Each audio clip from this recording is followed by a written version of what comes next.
Informasi pertama, polisi akhirnya mengungkap sosok Peggy Setiawan, tersangka pembunuhan Vina dan Eki yang sempat buron.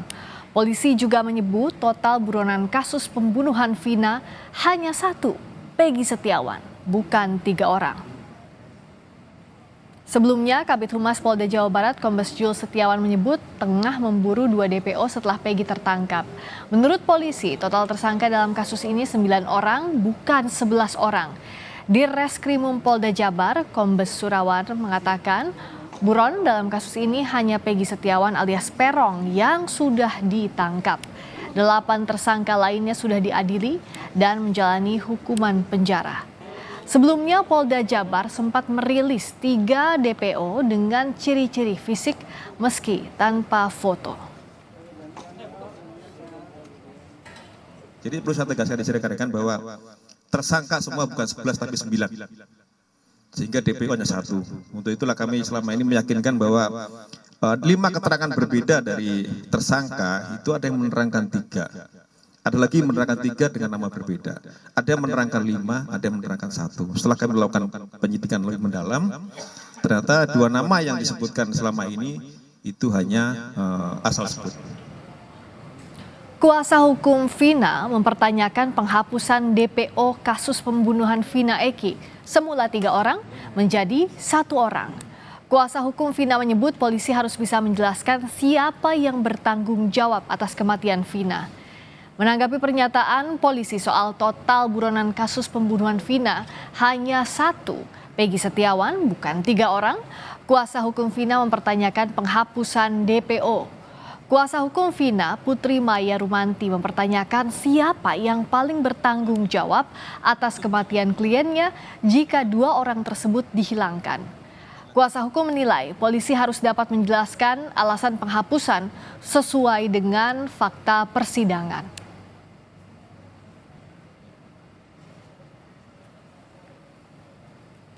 Yang paling bertanggung jawab atas kematian Vina dan Eki kalau 2 DPO itu dihilangkan. Apakah serta-merta kami selaku kuasa hukum percaya begitu saja? Ayo, apakah kami harus tinggal diam? Berarti selama ini tentunya yang harusnya bekerja adalah siapa? Kejaksaan. Nah, betul. Sudah tahu kan? Gitu. Jadi kami tidak mau tahu, kami tahunya yang berdasarkan keputusan itu ada 2 nama lagi. Polisi mengungkap peran Peggy Setiawan yang disebut otak pembunuhan Vina dan Eki di Cirebon. Kabid Humas Polda Jawa Barat Kombes Jules Abraham menyatakan Peggy berperan menganiaya, memperkosa Vina dan membunuh sejoli Vina dan Eki. Rizky dan korban Vina dengan menggunakan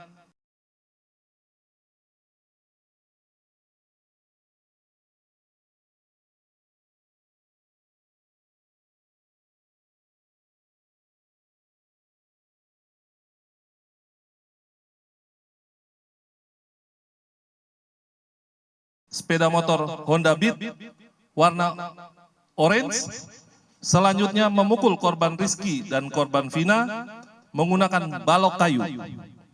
Kemudian membonceng korban Rizky dan korban Vina menuju TKP bersama dengan saksi. Memukul korban Rizky menggunakan balok kayu, lalu memperkosa korban Vina dan membunuh korban Vina dengan cara dipukul menggunakan balok kayu. Kemudian membawa korban Rizky dan korban Vina menuju flyover. Peggy Setiawan alias Perong membantah terlibat dalam kematian Vina dan Eki. Peggy menyebut dirinya bukan pelaku pembunuhan Vina dan Eki. Peggy juga sempat beberapa kali menggelengkan kepala saat polisi menyampaikan keterlibatan dirinya dalam kasus 8 tahun silam.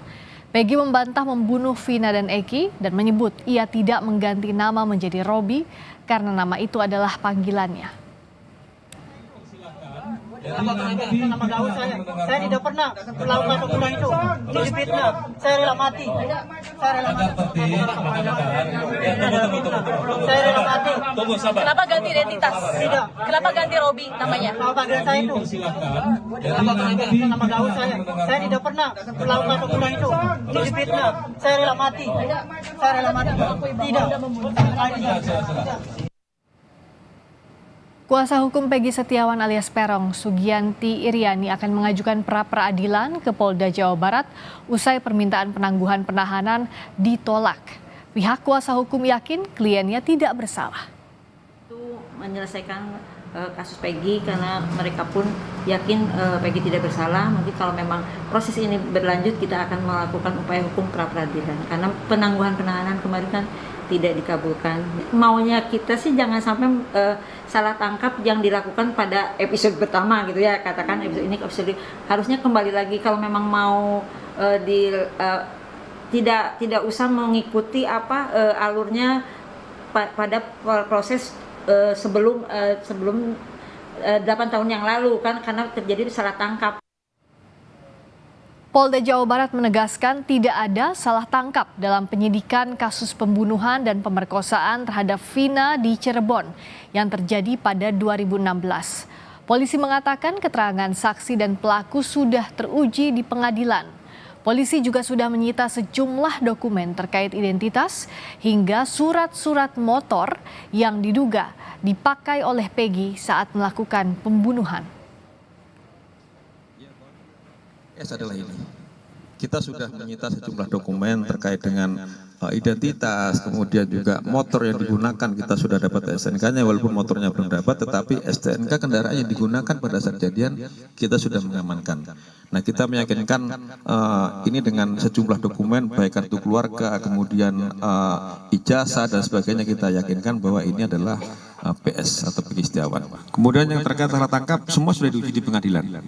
Jadi apapun keterangan yang dulu sudah pernah disampaikan oleh para pelaku, ini sudah diuji oleh pengadilan, bahkan sampai ke tingkat kasasi. Polisi memberikan penjelasan terkait mengapa Peggy Setiawan yang disebut otak pelaku pembunuhan Vina baru ditangkap 8 tahun setelah peristiwa berlalu pada 2016. Di Reskrimum Polda Jawa Barat, Kombes Surawan menyebut salah satu alasannya para tersangka yang sebelumnya ditangkap tidak ada yang berani mengungkap sosok Peggy. Kenapa kita sulit untuk menemukan ini, bahwa tidak ada satupun pelaku lain yang berani menerangkan bahwa PS itu ini orangnya. Padahal mereka tinggal di satu lingkungan, bahkan ada teman sekolah ataupun teman bermain. Jadi kenapa kesulitan kita selama ini seperti itu? Karena memang saksi yang berani menerangkan itu belum ada. Akhirnya kita ajak bicara para tersangka yang sudah vonis dari hati ke hati, mereka menerangkan bahwa PS adalah ini orangnya. Polisi menyatakan buron kasus pembunuhan kasus Vina dan Eki menjadi satu orang, yakni Peggy Setiawan. Di sisi lain, Peggy juga membantah terlibat dalam pembunuhan Vina dan Eki.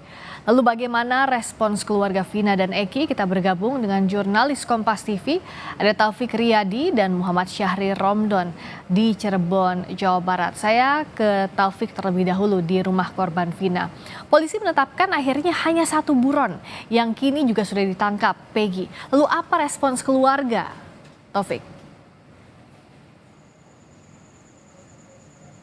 Ya, untuk respon keluarga, khususnya dalam keluarga almarhum Vina ini melalui penasihat hukumnya tadi sempat mengatakan kepada kami bahwa pihak dari keluarga Vina ini menerima serta menghormati keputusan ataupun pernyataan ataupun rilis dari Polda Metro Jaya yang mengungkap bahwa Peggy Setiawan ataupun Peron yang merupakan DPO yang setelah lama dicari oleh pihak kepolisian.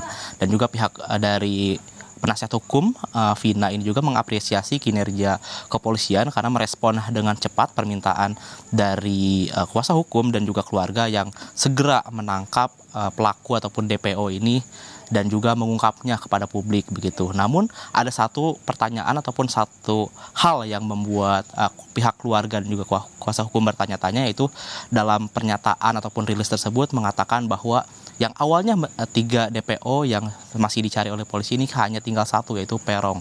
Jadi memang untuk pelaku dari pembunuhan Vina dan juga Eki ini jadi hanya 9 orang saja.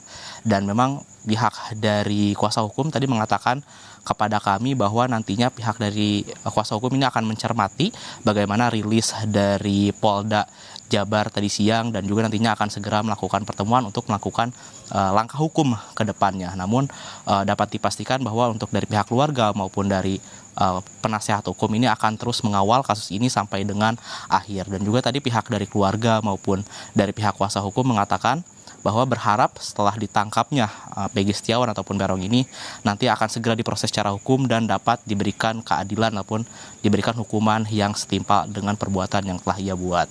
Dan juga tadi juga pihak dari keluarga mengatakan juga kepada kami bahwa untuk kinerja dari kepolisian ataupun dari Peron yang sudah ditangkap ini untuk menghormati terlepas dari ia membantah ataupun adanya pro kontra di masyarakat, namun untuk tetap mempercayakan kepada pihak kepolisian. Namun tetap saja ini pihak dari penasihat hukum khususnya ini akan terus mencermati bagaimana rilis yang baru saja diberikan ataupun dikeluarkan oleh Polda Jabar pada siang hari tadi, Friska. Vina masih mencermati apa langkah hukum yang akan diambil selanjutnya, menyimak perkembangan penyidikan kasus ini. Lalu berikutnya saya ke Syahri Romdon. Syahri, jadi kalau dari keluarga Eki, apakah ada tanggapan soal penetapan polisi soal tersangka ini berhenti di Peggy pencariannya? Ya, baik Priska di studio. Selamat sore saudara. Sampai saat ini kami terus berusaha untuk menemui keluarga Eki, di mana pada saat itu tanggal 17 Mei 2024 adalah terakhir sepertinya postingan Rudiana sebagai bapak dari Eki ke permukaan atau ke publik. Sejak saat itu sampai hari ini kami terus berusaha untuk meminta keterangan dari bapak Eki, itu Rudiana. Dan tidak hanya sekedar menghubungi Friska, kami coba untuk mendatangi kantor di mana Rudiana bertugas, yakni Polsek Kapetakan yang saat ini saya berada di lokasi dan tepat berada di belakang saya.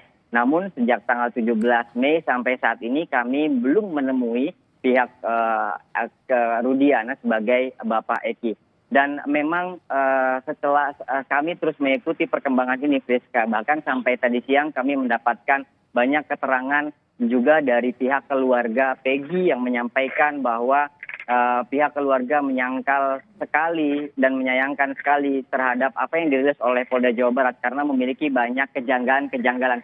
Satu kejanggalan yang sangat betul-betul tampak kontradiktif sekali adalah pada saat kepolisian menyatakan ini setelah dilakukan persidangan secara panjang dan juga alat bukti dan lain sebagainya, namun di sisi lain polisi menyampaikan bahwa dari 3 DPO hanya Peggy saja, sedangkan Andi dan Dani yang juga telah melampaui beberapa persidangan dinyatakan bahwa salah sebut. Artinya ini sangat kontradiktif sekali keterangan dari pihak kepolisian, di mana sebelumnya ada 3 DPO dan setelah Peggy ditetapkan sebagai tersangka cukup hanya Peggy saja dan 2 tidak disebutkan.